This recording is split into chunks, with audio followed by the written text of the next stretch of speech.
Motherfucker bird, they're playing these games and getting a migraine, turning them into Danos like Endgame. These games are so tough they can't be beat, but it's always entertaining, so have a seat. Screaming and yelling and flipping the bird. He's the Game-O-Holic, haven't you heard? He's got a control in his hands trying to get you to understand that these games cannot be beat. So sit back, relax, and grab a can of beer to drink with a friend while he yells at his screen. These games, they never end. The Game-O-Holic is really mean. Until these bad games, watch your screen, you'll see what I mean. How's it going today, guys? Game-O-Holic here, and welcome to a new episode. Yeah, I know this is a little bit of a different opening, but we've had a lot of things go down in the last 2 months on this channel. So let's just wipe the slate clean, cut through all the bull crap, and let's get to what we want to talk about today. And that is a top 10 video. Football! I'm aware that I haven't done one of these top 10s in a very long time, but I figured I'd ease you guys back into the way of the Game-O-Holic. The new style, the new cool way of reviewing games. Because nobody wants me to constantly keep yelling all the time. I gotta start watching my blood pressure a little bit. What is it? Don't die? Today, we're gonna talk about the top 10 import video games that are not available in the United States. Kicking it off at number 10, and it's the only one I don't actually own a physical cartridge for. Who would have figured? Initial D, Special Stage. Initial D Special Stage was released in 2003 in arcades, and then finally ported over to the PS2. It features the signature drifting mechanics from the anime, following the story of the protagonist, Takumi Fujiwara, as he races his rivals on the mountain passes. In this game, there are modes like Legend of the Streets, Arcade, and Time Attack, allowing players to unlock cars and upgrade them with points earned in the races. In this particular version, as well, 2 characters and 5 new stages were added. Now this racing game is more than anything I've ever experienced. Yes, the game was exclusive to Japan in the arcades, but as living in New Jersey, and here's a cheap plug, there is a place called 8 on the Break. And 8 on the Break has a habit of bringing in all these different cabinets that you could play that are strictly from Japan. Like Beatmania and BlazBlue, amongst other cabinets. This was an awesome arcade racer to play, not to mention that I'm crazy about Daytona USA and Crazy Taxi, so this fit right in. Coming in at number 9, calm down, Samir, relax. I'm so excited! I don't have a lot to say about it, but it at least made the list. Dead or Alive Extreme Beach Volleyball 3. Fortune. Dead or Alive Extreme Beach Volleyball was released in 2016 by Tecmo. There were multiple different versions of this game that came out, one released on Switch as Scarlet and PS Vita as Venus. Not only does it have volleyball, but it also has something called the Butt Battle. Want to touch the hiney? There's also rock climbing, a capture the flag game, amongst other things to do. This game also supports VR, and it is quite the interesting game to play. Go back to the island with Ayane, Kasumi, Tina, I'm sure Taki from Soul Calibur, and I don't know, Bowser's there. I don't know who the hell's on the island. I really don't know. It's Zack's Island. Go talk to Kevin Nash. Anybody got a problem? But with that being said, this is an awesome volleyball game, I'm not gonna lie. And the fact that this only came out overseas when we had Extreme Beach Volleyball 1 and 2. This is insane that this would actually only be released in Japan. And I'm glad to say it has English option. That's why I own it, and hey, that's why it made the list. Coming in at number 8, this is a really good one. I've been waiting for a while to talk about this one. Donkey Konga 3 for the Nintendo GameCube. Konga 3 was released in Japan in 2005. It is a music rhythm game that, as you know, uses the bongos. What makes this game so great is the fact that not only does it have, the basic tracks that you would get in any Donkey Konga game, but there's also Mario and Zelda tracks. Not to mention there was stuff from anime in this, like Dragon Ball Z and Naruto. Holy crap! The fact that J-pop songs and other pop culture music made it into this game, and we couldn't even get it in the States. Yeah, we got 1 and 2 in Jungle Beat, but we never got 3. That's what makes owning 3 so unique. That's why I bought it. I wanted to complete this set, and that's why it's on this list. Coming in at number 7. Now, I know I'm probably going to get a little bit of flack for this, but I know one person who won't get upset, Andrew. I'm taking my nuts. And I just had to talk about it. Crayon Shin Chan 2 for the Super Famicom. Shin Chan 2 was released in 1994. It is a 2D platformer where you control Shin Nahara to rescue his hero, Action Bastard. Ooh! I said the word bastard! Sue me. Where is this coming from? It's known for its linear stage selection, gross-out humor, and unique bosses. But it was never released outside Japan, and it captures the art style and comedic tone of the anime. I mean, this is... If you've ever watched the Funimation version of this anime, it is absolutely hilarious. Everything is completely changed. Not to mention the opening theme song, the voiceover work is fantastic, and to my knowledge, this anime over in Japan had about 1,000 episodes. In the States, it's roughly around 80. Maybe give or take. But I put it on this list because Shin Chan was, when I was growing up, was hilarious. I didn't expect the games to be like that, but I didn't know that this existed outside of Funimation and was so much longer. So I have a sweet spot for the Shin Chan games, which is why I own most of them. And that's why it's on this list. Coming in at number 6. This one I've mentioned on other channels before, but I figured this time we could deep dive a little bit more into it. And it was released by Namco, Star Wars for the Famicom. This version of Star Wars was released in 1987. This was an exclusive in Japan where you take control of Luke Skywalker. It's a side-scroller. And between planets, players control the Millennium Falcon from the cockpit as they fight TIE fighters that prevent the ship's entrance to the next planet. This game is one of the hardest Star Wars games ever to be released. To my knowledge, you only get about 3 continues and 2 lives. Die 6 times basically and you're dead. And to my knowledge, I remember this being a one-hit kill sort of game. Oh, give me a break!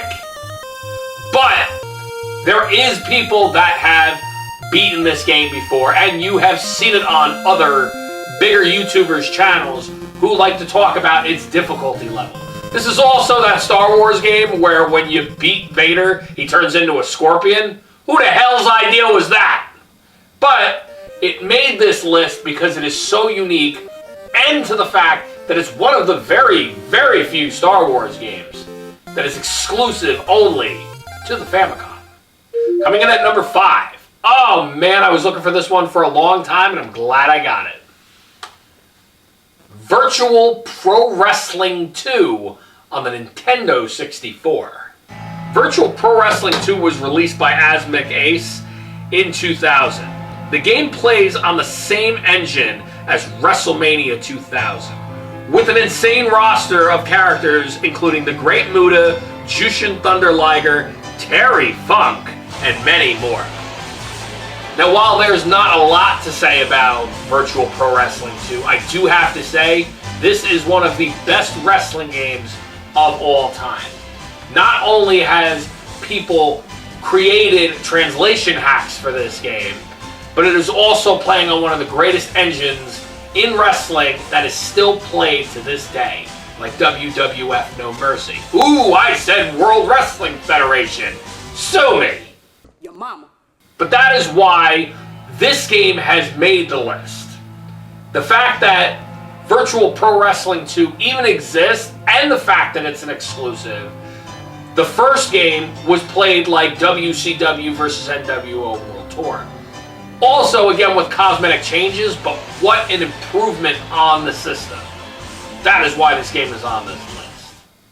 Coming in at number 4, for the Nintendo GameCube, Doshin the Giant.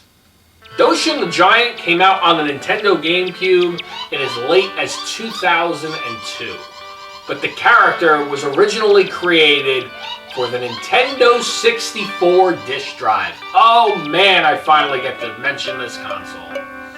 Which was only exclusive in Japan.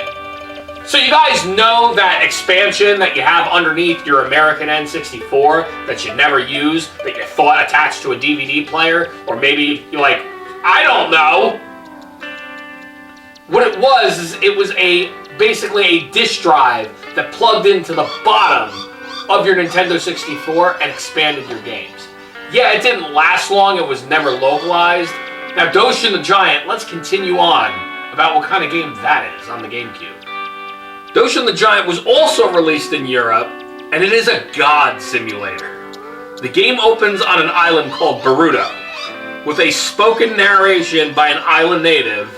This man, named Sadaru, who wears a mask on his face, tells the legend of the giant that rises out of the sea as the morning sun rises. As he tells the players this, a yellow giant named Doshin appears from out of the water. You, as the player, then take control of the giant. Sadaru then tells the player all other inhabitants of the island want things such as trees, hills, raised and lowered. So you are playing a game where you are God. You are essentially Chuck Norris. Rest in peace. I'm Chuck Norris, and I approve this game. You control the land. You basically can do anything. I don't want to say you can do everything in this game, but you, as God, you do what you want. This game has made the list because for the longest time, people have played Super Smash Bros. Melee and so on, and don't even know what Doshin the Giant is. I played it for years and didn't know what the hell that big yellow, whatever the hell it was, looked like a mannequin at Macy's, would come on the screen and pretty much destroy everybody. But that's why I'm glad I picked this game to be on the list. It is so under the radar, I don't think a lot of people would have known to pick it. That's why I made this list. Coming in at number 3. For the Super Famicom, I figured I couldn't go and do a video without talking about one of these. Bisujo Senshi Sailor Moon R. Sailor Moon R was released in 1993. It was released by Bandai, and this particular game is based off of the second season of the anime. I have no idea why. Is it true? My... Sailor Moon R is a side-scrolling beat-em-up, where the players take control of any of the 5 original Sailor soldiers across various ages. Each one is set in a different location, and fight against an assortment of enemies and villains from the series in order to defeat the Hell Tree aliens and the Black Moon Clan. This game was talked about for a while, even before it was I don't want to say it was localized here, but people were translating games for a long time. Sailor Moon R is one of the most notorious series in the United States, but never have I recalled they got a single English release. This is why these games are sought out for so long. And the fact that I own most of the collection, I'm missing quite a few games like for the 3DO and the PlayStation, but I digress. This is such an insane side-scroller beat-em-up along with the first game. I enjoy picking this up from time to time just to get the throwback of the original Sailor Moon. I'm a OG Sailor Moon fan. And that is why this is on this list. You don't get these real good side-scrollers based on something anymore. Coming in at number 2. Now this one I might do a video on its own later on. Hint, hint. But I had to talk about it here on this list. While this is a reproduction cartridge, I still felt the need to bring it up. Super Back to the Future 2. Super Back to the Future 2 was released in 1993, strictly over in Japan. This is a platformer where you control Marty McFly, more so in the year 2015, and your common enemy is Griff Tannen. You occasionally jump between the years of 1955 and 1985. The game essentially plays with the story of the second movie. I mean, this game is super colorful, and I know other people have talked about it on their channel before. This game is a really good side-scrolling. Yes, it does get a little confusing when you're playing as Marty on the hoverboard and you gotta jump up and down on the platforms and, jump on Griff's head and stuff like that.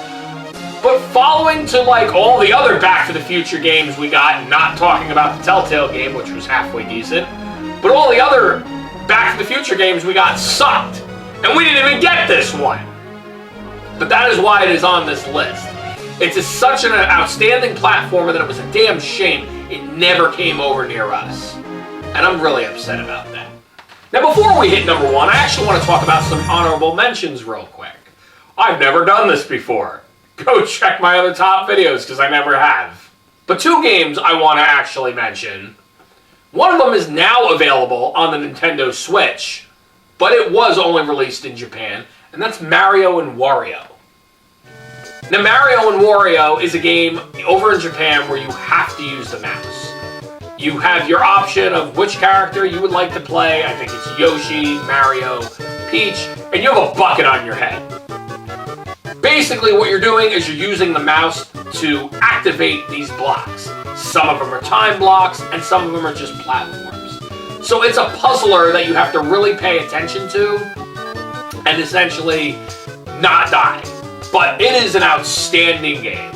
I still play it to this day, and I actually have the physical cartridge. The next one I want to bring up is a game I'm still looking for. Again, don't have it physically, but it needs to be honorably mentioned because it's only over in Japan, but it is in English.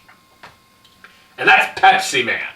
Pepsi Man essentially plays like Temple Run the game, where you are essentially playing the character of Pepsi Man, running up and down the streets, through houses, destroying life as you know it, and you are trying to collect cans of Pepsi. Every so often, like when you complete a level, you go to this, overweight nobody's guy, and basically he tells you, oh, Pepsi for TV game. I don't know what it's all about. The game is weird. The game is weird as shit, okay? But aside from that, it's a pretty decent game, which is why it had to be mentioned for this list. But it's also super expensive. Last I checked, the game runs at about at least $150. And the number 1 game that we never got in the States, and people are gonna probably get upset with me, I don't care, is Project Altered Beast. Project Altered Beast was also released in Europe, but nowhere else, in 2005. There's around 30 different beasts to choose from in this game, which is a lot different from the 4 that you played in the original. You follow Luke Custer, a genome cyborg after surviving a helicopter crash. Luke loses his memory and sets off to learn about the truth behind his past and all these genome cyborgs. The game is very, very different from the original. Not to mention Defenders of the Realm, which also came out on Game Boy Advance. I don't understand why this game was never released in the States. Some people are saying because the gameplay was so bad, that's why it never got localized. But it is very unique for its time. Not to mention, this is the last thing we got remotely attached to Altered Beast in 20 years. There has been, toys and videos and re-releases of the old, but nothing new. This is the last new thing we got. It is number 1 on my list because it is basically the very first import game I ever laid eyes on and played, if you don't count DDR Extreme. But that is why it is on this list as my top pick, because it's Altered Beast. You can't go wrong. And I hope you guys enjoyed this top 10. I hope you guys enjoyed this nice little style of video that I'm doing. I'm not going to drag you guys on and have you wait for the next video or whatnot. But guess what, guys? Thanks for watching. I appreciate you tuning into the top 10. And thank you for all the love you guys have given me over the years and recently when I got sick. Thanks, guys. And you know to stay retro and tune in next time.